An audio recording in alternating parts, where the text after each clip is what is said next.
જરૂરિયાતમંદ વ્યક્તિઓને સરકારી યોજના હેઠળ મકાનો ફાળવવામાં આવતા હોય છે।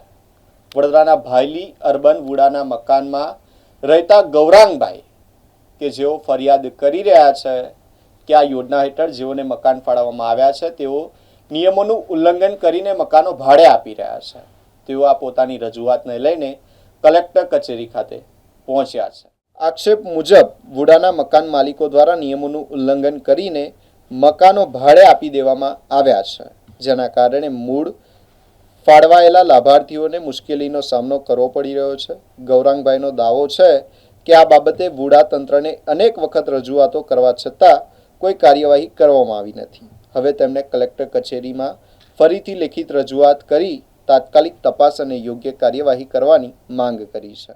હું ભાયલી અર્બન વિસ્તારમાંથી આવ્યો છું। ભાયલી 3-152 નંબરના પ્લોટમાંથી આવ્યો છું। હવે વુડાને વારંવાર રજૂઆત કરવા છતાં 2.5-3 મહિના મેક્સિમમ થઈ ગયા છે। વુડાએ તારીખ આપી હતી 5/7/2026, 1 મહિનો 1.5 મહિનો નોટિસ આપી છતાં કાર્યવાહી કરવામાં આવી નથી।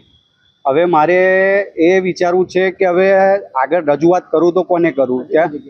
આજે હું કલેક્ટર કચેરીને સેકન્ડ ટાઈમ હું આવ્યો, કેમ કે 1.5 મહિના 2 મહિના પહેલાં અગાઉ અરજી આપેલી હતી।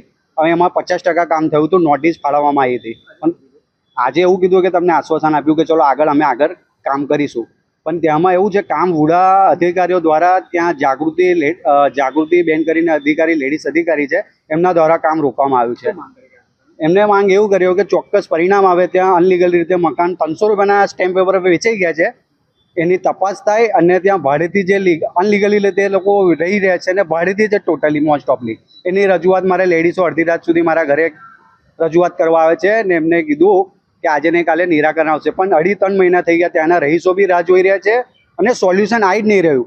ને આમાં એવું છે, અમારે ત્યાંના એક હિતેશભાઈ પરમાર કરીને છે અને એક નરગીતભાઈ કરીને છે, એ બંને દ્વારા કાર્યવાહી રોકવામાં આવે છે।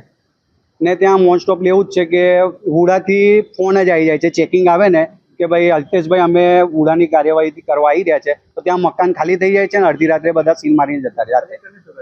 કલેક્ટરને સાહેબને હું રજૂઆત કરવા માંગુ છું કે મારું ચોક્કસ પરિણામ આવે। હવે પરિણામ નહીં આવે તો હર સંઘવી સાહેબ સુધી રજૂઆત કરવા માંગુ છું। મોરે ગૌરાંગ।